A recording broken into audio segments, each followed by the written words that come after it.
Are you looking for a fun way to win up to 25 times your money this football and basketball season?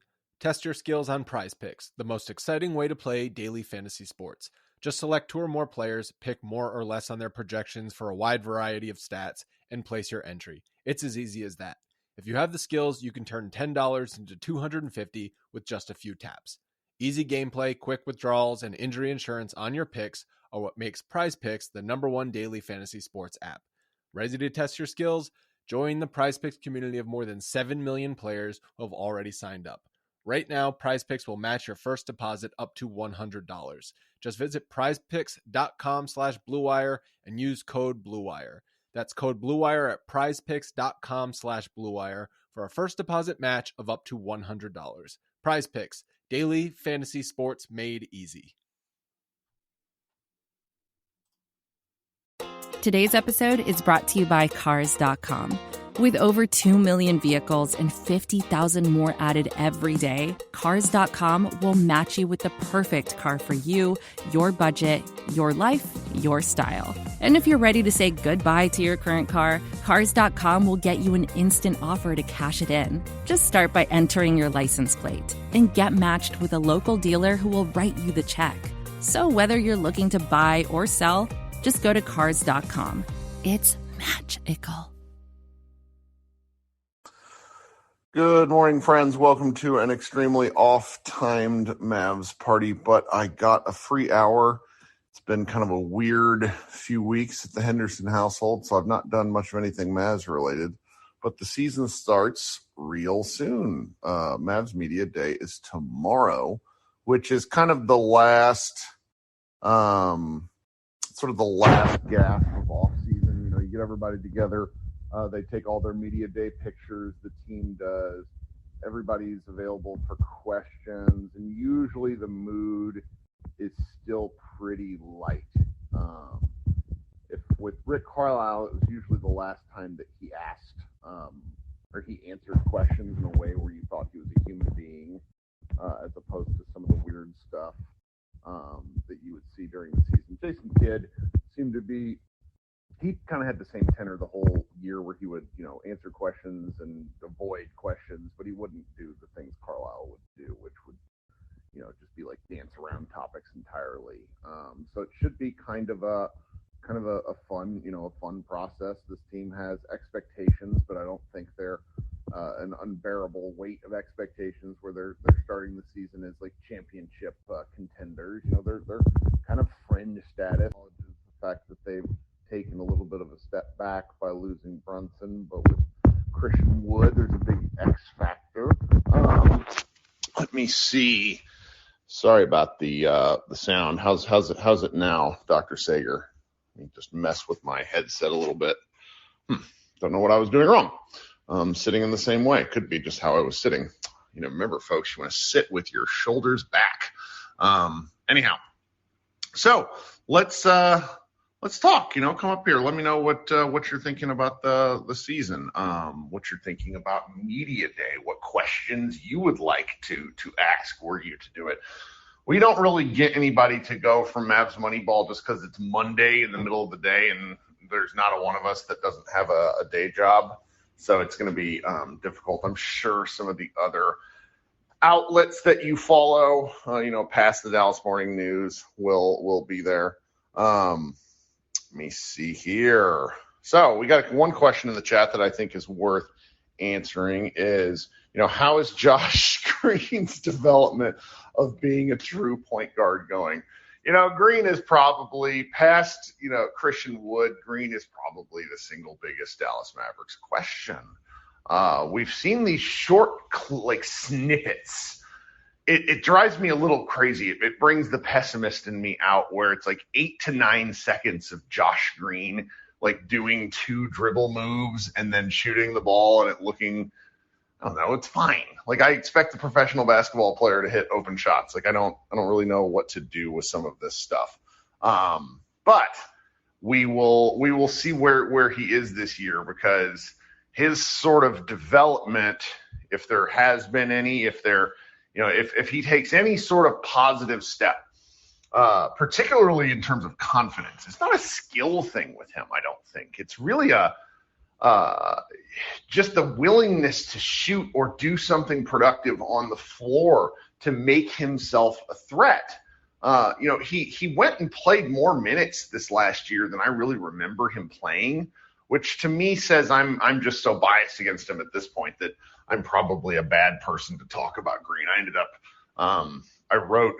we're getting together all of our Mavs Moneyball coverage, and I wrote the season preview. So we will, we'll see where things are. Nick in the chat notes, Mo Bamba had those short video clips where he was hitting corner threes. He's a cautionary tale.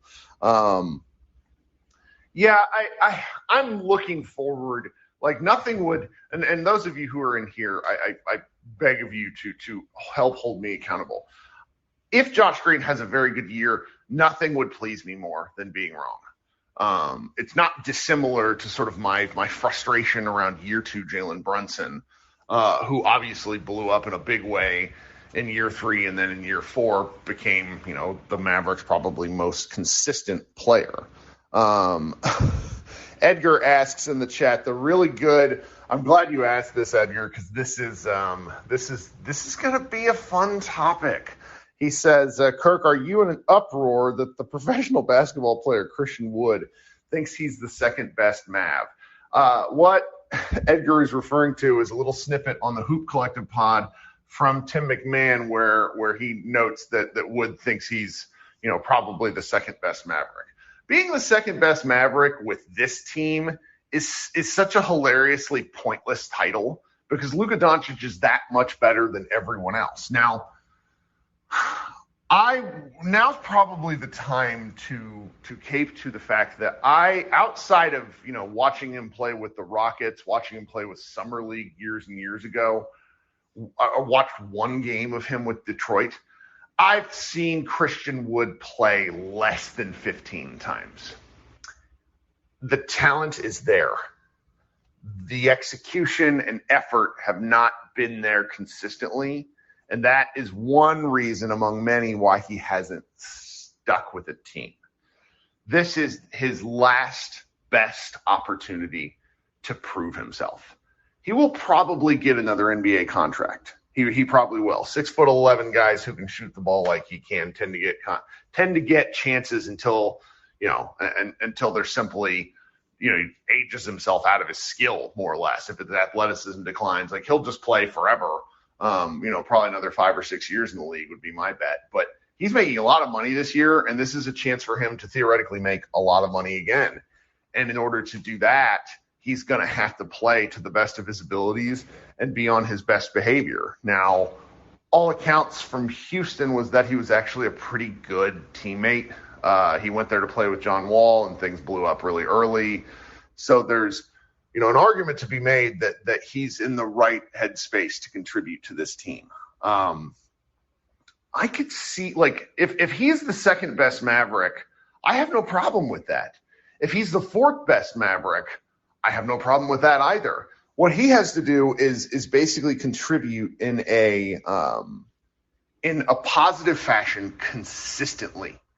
Okay, there was an interesting discussion that I heard on the True Hoop discussion about Dennis Schroeder, who went back to the Lakers on a minimum deal. And Brian Windhorst basically made the point that, when you're a $20 million a year player, you don't really get to hide. You are constantly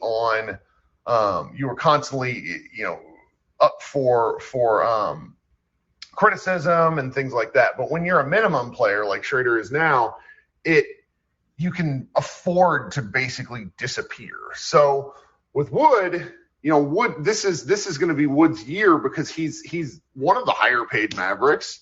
He's come in, and I'm going to be very curious to see if Kidd actually doesn't start him. That would strike me as insane. But the defensive effort has been something that's always been a really big question.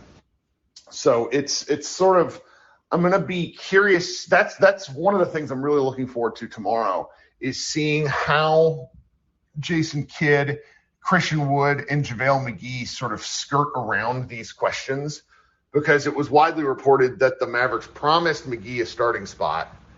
But McGee, if you've looked into him at all during this offseason, you will see that he is He's not played over 20 minutes a game in several years, and he's really a 15-minute-a-night guy. I mean, he's 34 years old. He's going to be 37 by the time his contract is up. He has asthma, which is part of why he doesn't play in like these long bursts. He's going to give the Mavericks a little bit here and there, but I don't see him closing games. I just don't.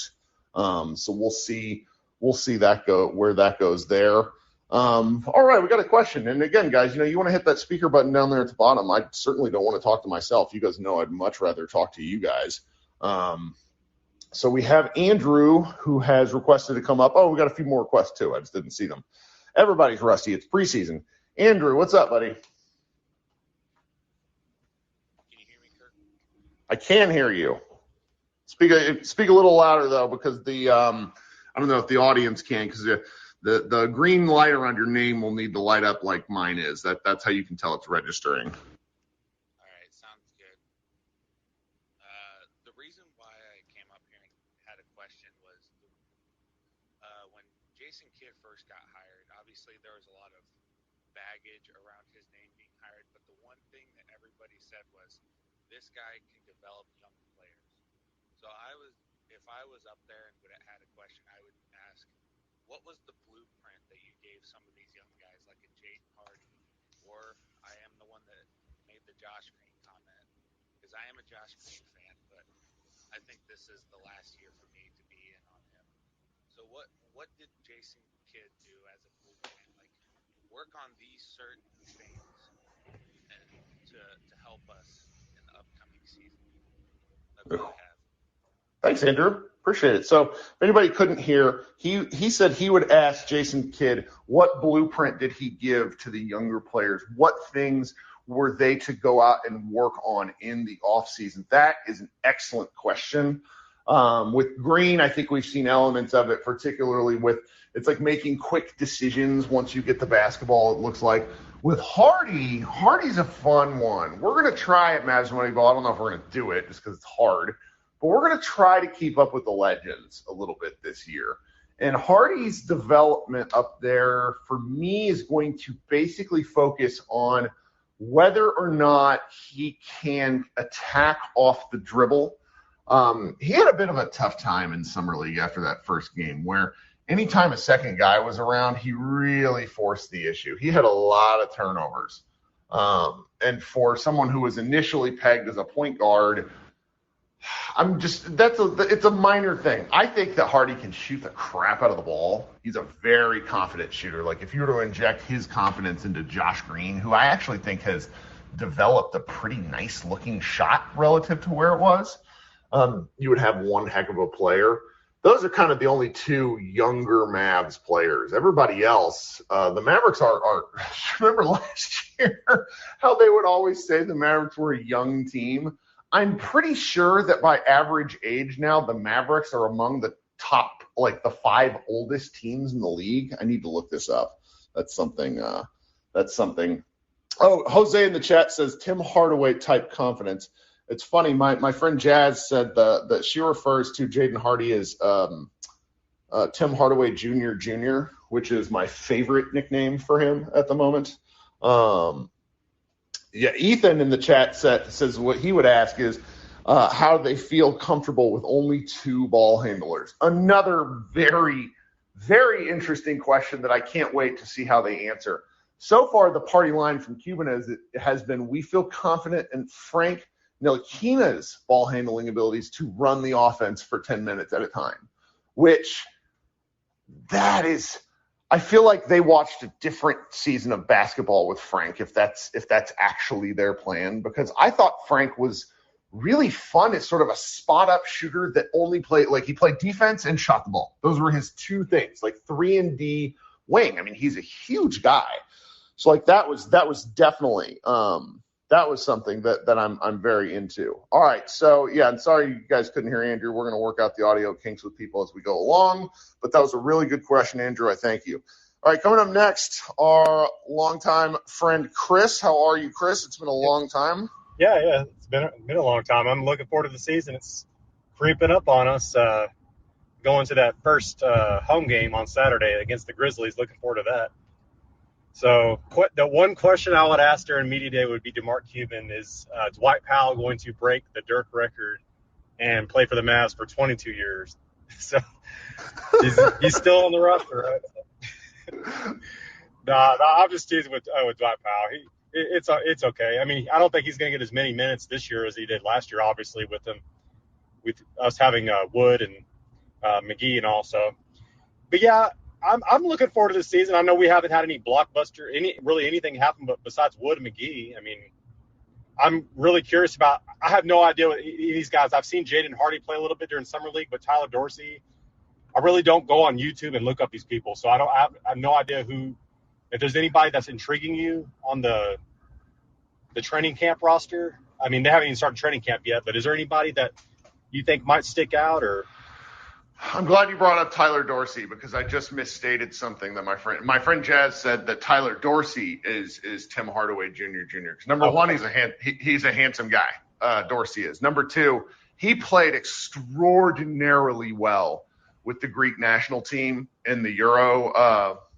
In Eurobasket this year, like really, like just a willingness to let it fly. And I don't know if the Mavericks have the best shooters surrounding Luka this year, but they certainly have a bunch of guys who are willing to let it shoot. And you know, one of the things that crushed us during elements of like March and April was when we were all screaming at Maxey, who was just terrified to shoot. You know, Powell's not exactly a willing shooter. Green's not a willing shooter.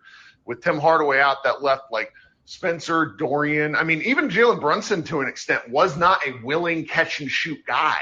Yeah. So it's like they have a bunch of dudes around that are like absolutely willing to let the ball go. I think you're going to there's a question in the chat about like what sort of happens with this last roster spot. I know you didn't ask this, but this is a good question because it relates to what you're talking about with these guys at camp. I think they keep Tyler Dorsey on a two-way deal for as long as they can. And then if nothing materializes, maybe he actually ends up on the team. He can't play a lick of defense, but he's a shooter-scorer type. So I think you'll like him. I had a question about this whole one roster spot thing. I mean, really, if it came down to it, if they filled it with – they pick up somebody, but then there was somebody else that they're like, oh, we got to get this guy. Couldn't they just – cut Theo Pinson or something? I mean, yes, they can. But the elephant in the room, and frankly, something that I'm not willing to get into quite yet, is with the Mavericks and the luxury tax, every dollar that they go over has to be something that Cuban is willing to do. And they're paying a lot of money for this team. And like when you cut a guy who makes, I don't know, let's just make up a figure, $100,000, there's a dollar, like it costs him well more than that to bring in someone new, even at a minimum deal. It's pretty it can get to be kind of prohibitively expensive, particularly if it's like a veteran guy. So they're really a lot of teams, like the Lakers did this for years, where it's like you leave a couple of spots open because really if you have 13 guys, you don't need 15 on a given night. We see this with you just look at the roster. They play 10, 11 guys mostly. The NBA went from having like a 13 active man roster to a 15 active man roster several years ago, and it really didn't make much of a difference. So there's elements we're going of that. Into a season though that we finally have size. Just hopefully nobody gets injured, but I mean that's what killed us in the conference finals. I mean, sure. Jalen Brunson's great and all, but we were getting out rebounded like crazy. That was, I mean, the Warriors are kick ass anyway, but. Yeah, that would have helped. We could have competed in more games if we would have got a lot more rebounds. But, I mean, we got Dwight Powell I think he was our starting center or power forward or something in the Western Conference Finals. Or maybe he wasn't playing a lot of minutes. I don't remember. But, we got out-rebounded a lot. As long as we got Luka, I mean, I'm going to go into every season and say, as long as we got Luka. But, I mean, he was even on NBA Today saying, he was asked, do you think you need another superstar with you? Even he said no. I mean, we've seen Dirk take the Mavs to the finals, and he was the only all-star on the team. So, I mean, that could happen. You just got to have a lot of good, solid role players, and hopefully we can hit lightning in a bottle again and at least get to the Western Conference Finals. So it's going to be a tough one this year, though, with the competition. So. Well, I like it because, we went into last season with 6 centers, and none of us liked any of the centers. Like, there was a clear oh my God, they have a bunch of guys that none of us really like outside of Maxi Kleba. I mean, it was like, cause there's Willie Cauley-Stein, there was Moses Brown, and none of those guys finished the season, with the team. And so it's like right now you're looking at, somebody said Dwight Powell doesn't have a role with this team. Dwight Powell will still play minutes, but it's going from like whatever he played last year and reducing it by probably 30 to 40% and hoping to only get him in small bursts against, frankly, second team guys, not starters. And so there's elements of this where I feel at the moment a lot better about their big men, but it goes to our kind of constant concern is, well, we went from not having any size to having size, but then we go from having ball handlers to having two. And it's just going to be interesting to see what they do.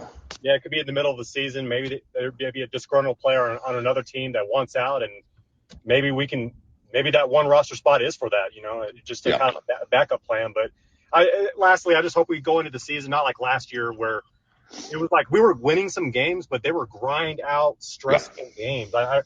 And we were all asking for more Moses Brown minutes. Like it was just kind of a dark time. But it's just so crazy how far we got. Like, towards the end of the season in the Western Conference Final, that was just a great run. But hopefully we'll go into the season, everybody stays healthy, and Luka's going to be in shape. I mean, he's been playing good in Slovenia, so I'm looking forward to the season.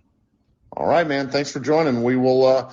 I need to get back on my regular posting schedule because what happened was exactly what I said would happen in the sense of once I stopped doing stuff, I really stopped doing stuff, and then my dog had brain surgery, which is a thing.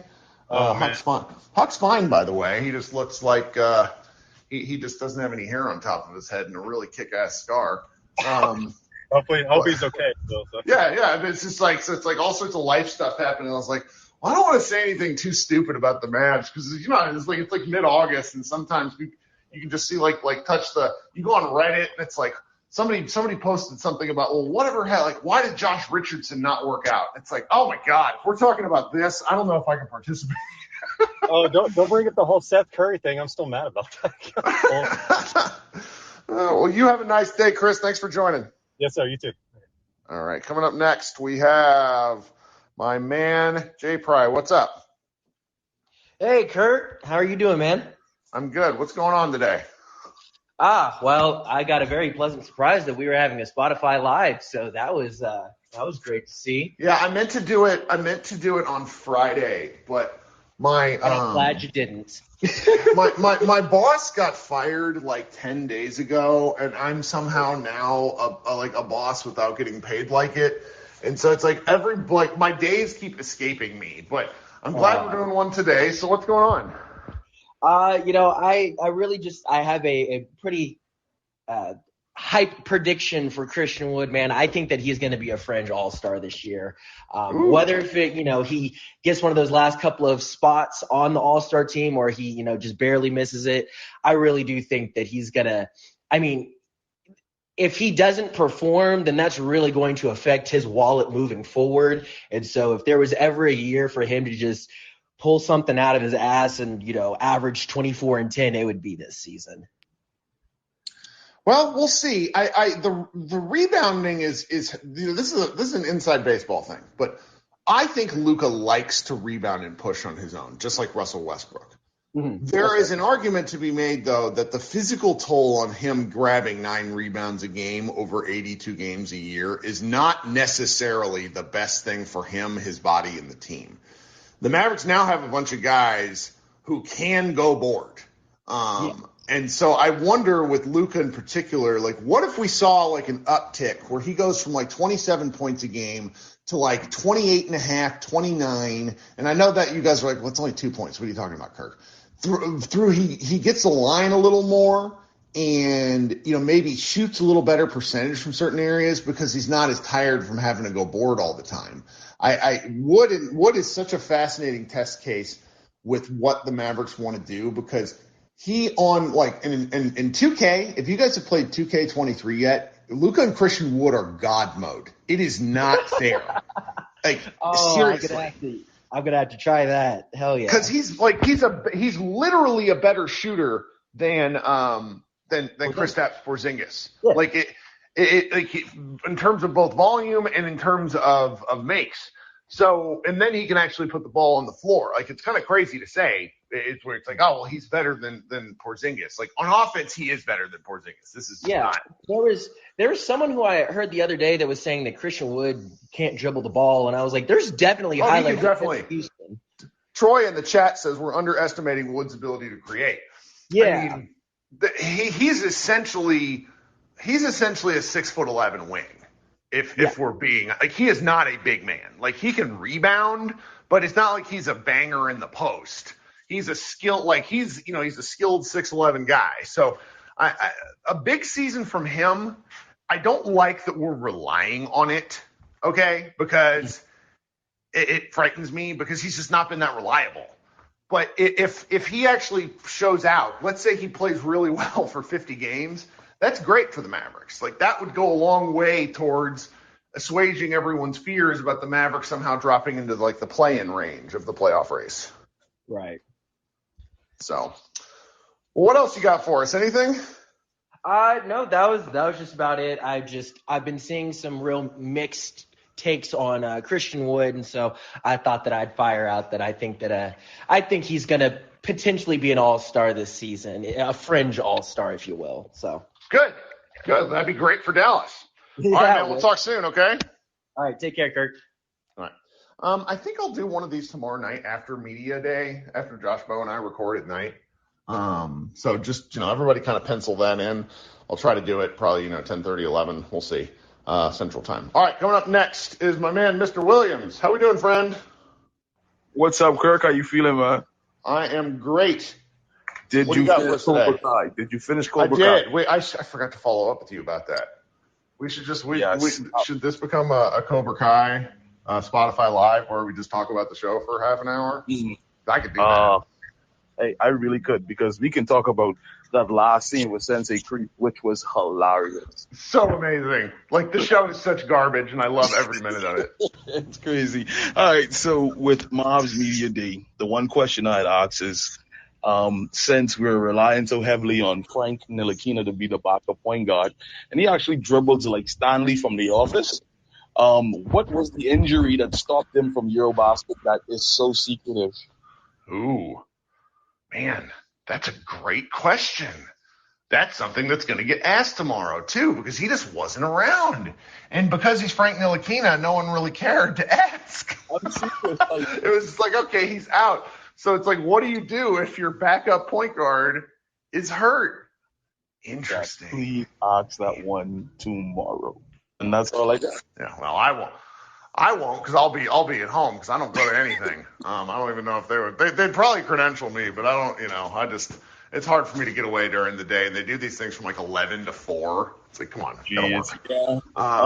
The next thing is Josh Green's improved jump shot. I mean, it looks like it's gonna have a lot of makes, but don't you feel like when he shoots in those new videos, like he's really low to the ground, like those kids that trying to make a 3-point shot? Like he's kind of at like a low, like where he's loading up. Like, yeah, I could see that. I mean, for me, the thing about Green always comes down to volume. If you take a look, one of the things, I hate this comparison. It's not fair to Green. It's also not fair to Dorian Finney-Smith. But people talk a lot about how Dorian was such a late developer, which is true.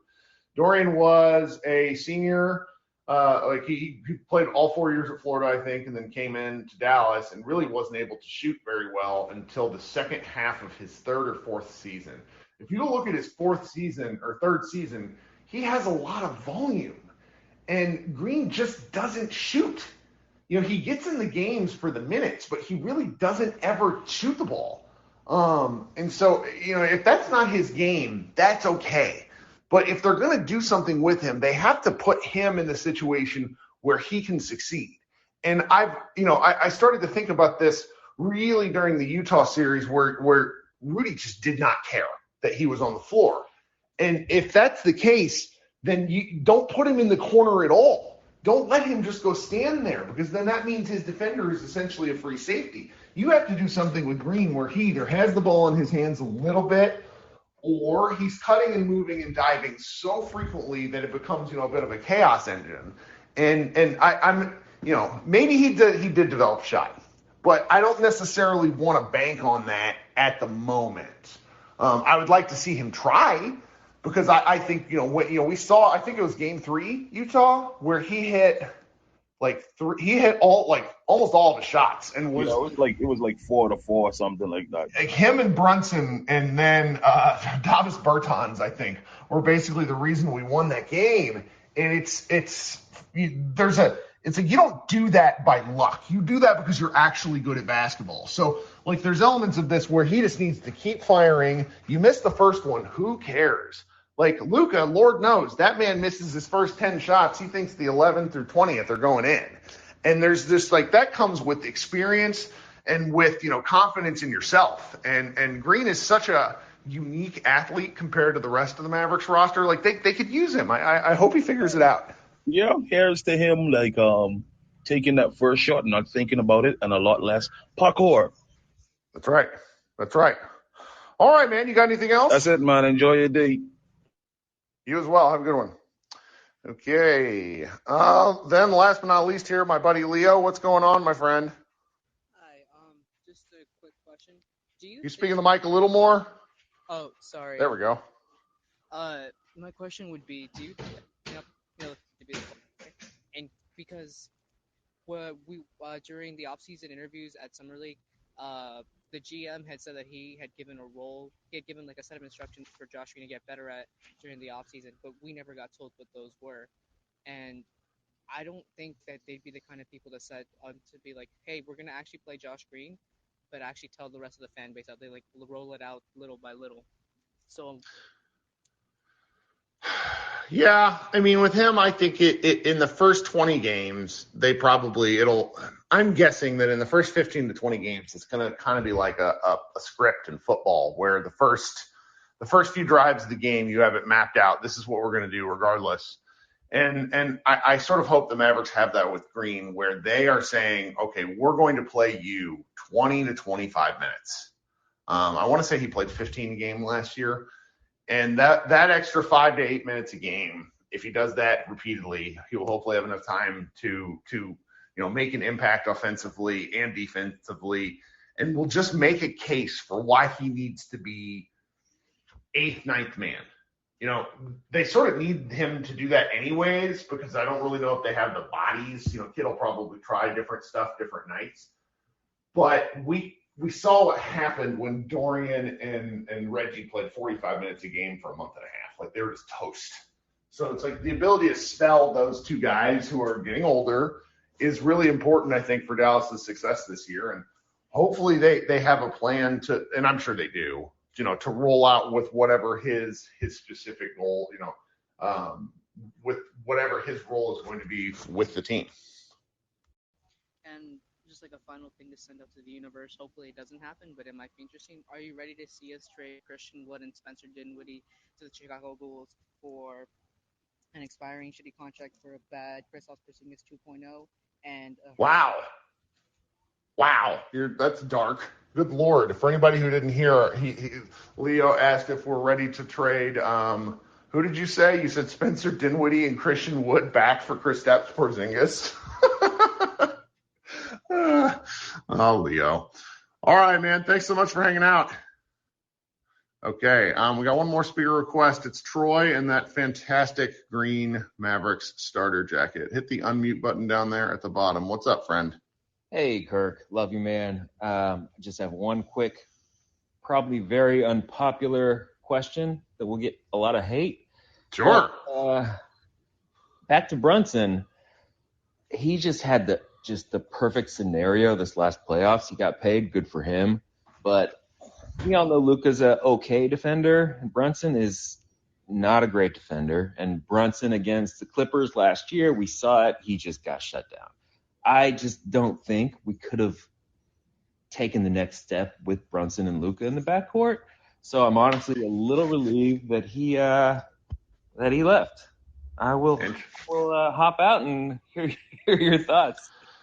Well, Troy, it's funny because I was one of my most thrown in my face takes was a January 2020 Yeah, it was like 2020. It was before COVID really broke the league down, where I tweeted something out along the lines of, it was like another long Brunson too, and I was like, trade this man immediately right now. And I, at that point, so we're talking year 2 of this pairing, thought that it wouldn't work. I eventually came around on it because they made it work, where Brunson, Spencer, Luka essentially ran a triple option, where it was 3 guys who play very different styles of basketball, each getting high usage. I think you're probably right that in the long term, a Brunson pairing wasn't going to work. I think the Mavericks thought that too. Where this becomes frustrating is they let an asset walk for free when they're asset depleted.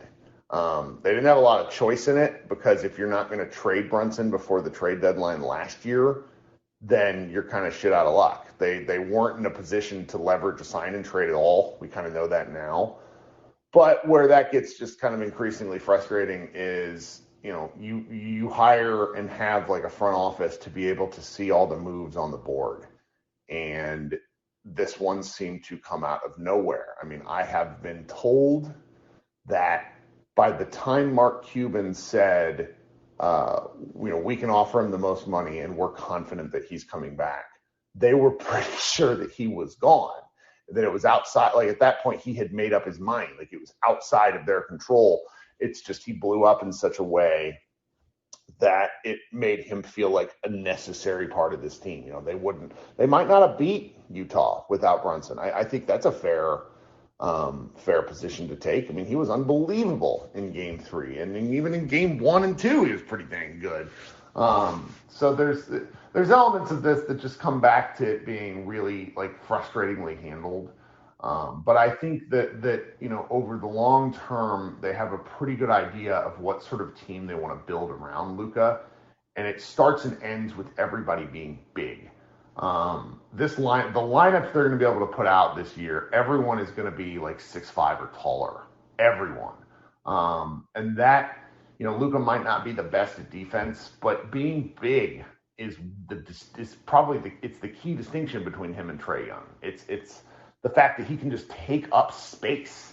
He might not be phenomenal, but the ability to not get destroyed in the post versus just being a saloon door, that matters over the course of the year and then the playoffs. So that's where I end up with that. Man, I'm looking forward to talking about all this stuff. Looking forward to talking about all this stuff more as we get on. Coop in the chat asks, do you think Brunson had a terrible playoffs? He would still be a Maverick. No, I don't. I think the Knicks were ready to pay anything it took. They had a plan where they really earnestly thought they were going to get Donovan Mitchell and Jalen Brunson, which what they thought they were going to win with that is beyond me. But hey, who knows? Okay, so tentative plan. We'll be back on the grid tomorrow night after Media Day. I want you guys, if you can, if I'm going to give everybody homework, let's pay attention to what the folks on the ground there are tweeting out. We got a lot of good people out there in Mavs world that do the grunt work so that I don't have to. And we can talk about, what people said, what we think, start overreacting to stuff. Basketball is back real soon. We got 3 preseason games here in October. Mavs Moneyball preseason coverage starts in earnest on Tuesday. I have 22 to 25 posts already in the hopper that we're just going to roll out on a daily basis until the regular season, covering all sorts of stuff, including player previews, roundtables, big picture kind of concepts. We have a number of new writers who have signed up with us. We have gambling things coming because sooner or later the state of Texas will approve, sports gambling, and we are all going to want to be in on that. And even more, I'm looking forward to what my partner Josh Bowe writes. He's kind of in his point in his process where he is not really looking forward to basketball. But once things start, he's going to be back on that grind. We'll see what, the other sites are coming up with. I really like talking about what the other great Mavericks websites out there are putting together. So, as usual, tell your friends. We're going to get back on this horse. We're going to have fun. Tell your friends about this. These Spotify lives are a great time. I really like talking to you guys. I miss this. So have a good Sunday, and we will talk with you soon.